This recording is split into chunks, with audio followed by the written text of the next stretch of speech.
Balik mo nga. Yan on call number 14. Oo, kung siya talaga. Yan. Yan, siya talaga. Sige, i-off mo na. Yan na. 0.03 na. Yan, meron na naman. Yan. Officer laundry, sir.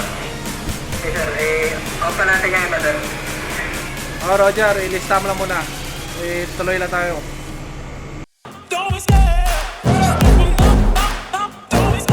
I love the chase and the hunt, and I set the pace when I'm running. I always take what I want and I always give it 100.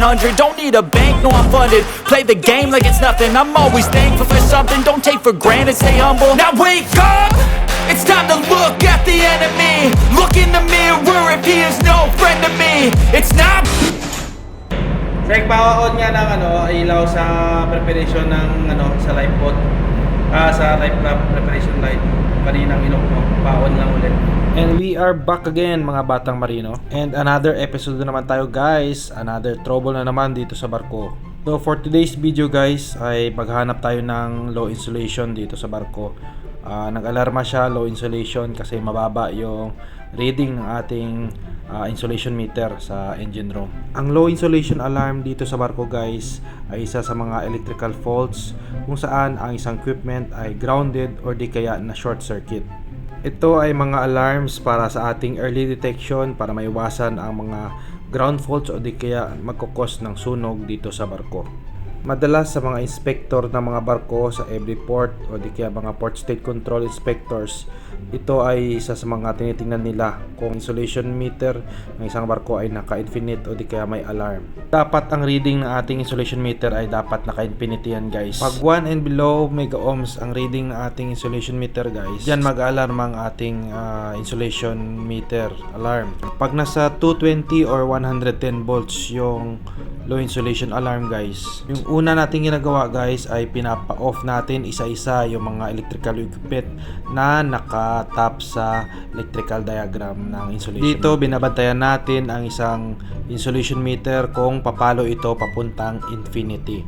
Pag pumalo yan guys, papunta infinity, sigurado yun yung equipment na yun na grounded o di kaya short circuited. Diyan na tayo mag-umpisa magpalit ng mga ilaw o magtanggal ng mga wiring at i-inspect kung ano ang cause ng insulation na ito. Normally sa barko, ang isa sa mga normal cause na nagdudulot ng alarm ng low insulation ay yung mga ilaw na nababasa ng ulan, nababasa ng basyada ng dagat, at yun yung nagkukos kasi nababasa yung wiring at nagkukos ng ground faults sa ating electrical wiring. Dito nagpalit kami ng casing ng ating ilaw sa kubyerta at ayun, palit na rin yung holder ng ating ilaw at chinecheck natin gamit ng Megger tester yung kanyang bagong wire kung grounded ba yung wire or hindi. So yun, para isang trabaho na lang, ini-inspect namin pati mga ilaw, yung kanyang wire galing sa bulb papunta sa connection niya at doon sa kanyang junction box. Madalas napapasukan ng tubig yung mga ilaw natin kung ang ating rubber sealing ay sira na o di kaya yung casing ng mga ilaw ay bulok na. So madalas ganun yung cause ng ating low insulation. Kaya nagpalit kami dyan ng buong ilaw, buong casing para yung sealing niya ng rubber sealing ay intact pa rin guys at mawala na talaga yung low insulation.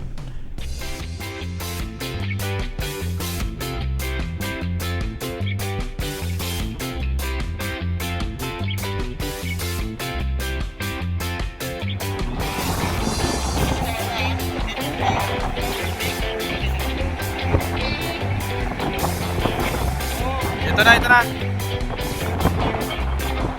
Oo, ano na, pasabi yung kung ano yan, anong switch niya.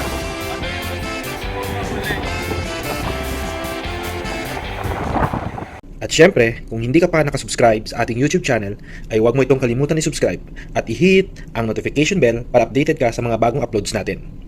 Follow mo na rin ang ating FB page para sa mga karagdagang marino contents tulad nito. Pasok tayo. Nagsusubdown ako, sir.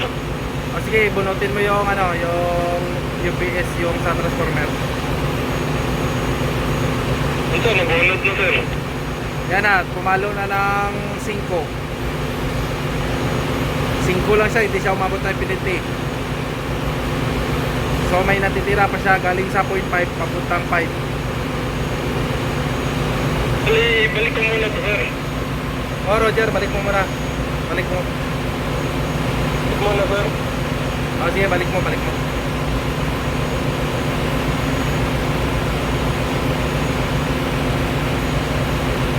I-check mo yung UPS niya kung naka-green. Ngayon, sir. Green.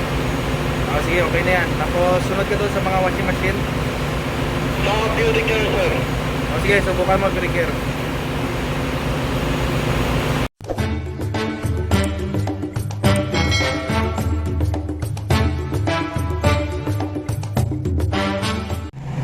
Oh, what's up guys? Ito na naman tayo, low insulation. 220 naman to guys, para sa mga ilaw to.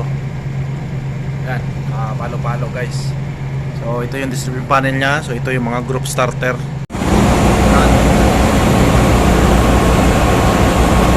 Ito, 1. Ito. Ito no, 1, 3. 1 and 3. Starboard, third deck, tsaka second deck, starboard. Puro ilaw. Ito. Ito ngayon no. 1 and 3. Naka-off. Sige, off lola muna siguro. Ito yung naka-on? Naka-off pa to? Naka-off yan lagi. Ito, steady. Naka-on yan. On. Ito. Yung pinakababa sir, 7H air sila naka-off. Parehas off. So ito yung naka-off ngayon. Sige, 1 and 3. Bukas na lang yan. Ayan guys, so medyo stable na siya ngayon. Nasa 5 yung isolation. Dapat nasa infinity yan guys dito. Okay, pero okay na yan. At least hindi na siya pumapalo-palo. So nahuli rin. So dito lang yan guys. Isa-isa mo yun i-off. Tapos pupunta kayo doon sa group panel nya, doon sa engine room starboard sa L1. Tapos isa-isa na naman doon hanggang sa mahuli natin, no? Dalawang breaker naka-insulation doon. So sa mga ilaw lang pala yun guys, sabi ni Third. Okay guys, so yan yung maghanap ng low insulation. 220 feeder panel pala to guys, hindi sa 110 ha. May iba kasing barko pag Japanese made 110 yan, pero pag ito Korea made 220 pala to. So yun, parang normal lang na ano, na voltage supply, parang sa lupa lang 220. Yun. So yun guys, sa loob yan may mga wiring. So check natin. Mabuksan to. Okay. So yun, tinuro sa atin ng electrician yan. Pwede ito tanggalin eh, yung wire na yan, para mag-infinite yan to guys. Pero yun nga, pag pinindot yan na port state yung earth lamp, pag hindi gumalaw yan, meaning nakatanggal yung wire dyan, or na may nakatap dyan na bypass nya ba. Pero hindi natin dapat gawin yan guys. For safety purposes, dapat i-rectify natin, no? Huwag dayain, huwag i-magicin yung mga insulation, no? Yun, sinasabi ko lang yan guys, kasi may mga practices talaga na magic eh. So dapat iwasan natin yan guys ha. Huwag gayahin. Yun, so ito yung sa loob ng panel natin. Saan dito yung ano?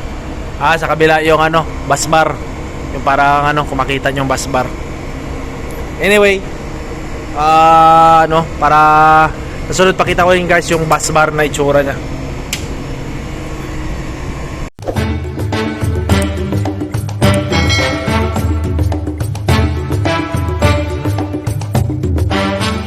Dito sa part na to guys, dalawa kami ni third engineer maghanap ng low insulation. So kung makita nyo, medyo malayo yung low insulation, nasa gitna na square yung low insulation meter. So nasa 2 ata yan. So 0.2, naka 0.2 pala yan mega ohms. So yun, pinindot ko, so gumalaw, so normal yan. So dito hinahanap namin ni si third engineer, nasa taas sa mga laundry area, nasa kwarto ng mga crew, in-off isa-isa yung mga electrical equipment na nakatap sa 220 volts. So ako dito nagbabantay, so siya naman ay in-off niya isa-isa yung mga equipment na yon.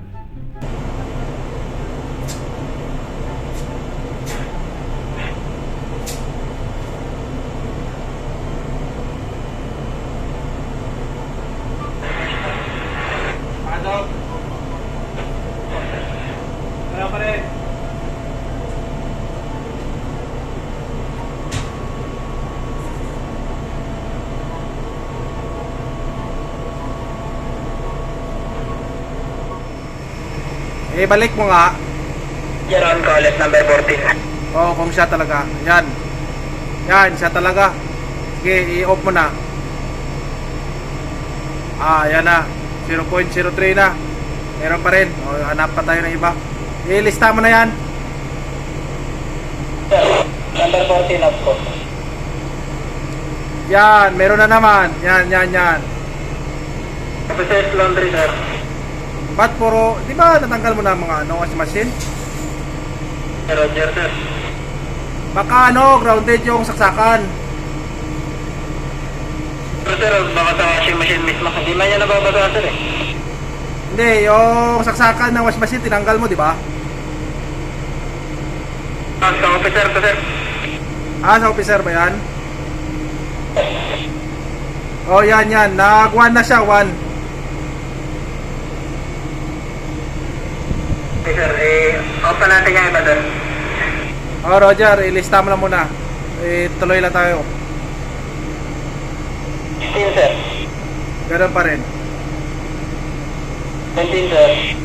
Ganun pa rin.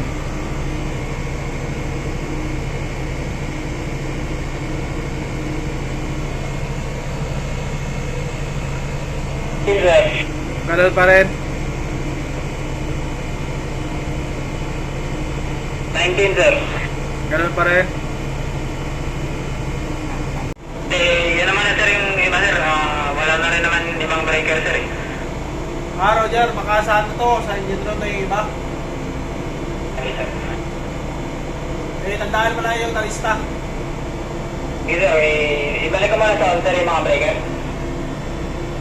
I-off lang siguro. Ano bang kailangan ba yun nila? Yes, sir. Sa dali, sir. Walang ilaw, sir eh. Sige. Yun na lang. Tandaan na lang. Basta pag pasok sa puerto, alam mo na yung mga i-off mo. Yes, sir. Ayos, di ba? Kita yung mahirap ulihin yung mga nagtatago na low insulation. Yun, galing sa zero. Galing sa zero to guys. Naguno na siya, dami. Wala yung mga low insulation. Hindi lang sa isang area. Dami siya. Pero hindi pa yan naka-infinite eh. 1 na siya. Medyo mababa pa yan. Sabit pa yan sa inspector.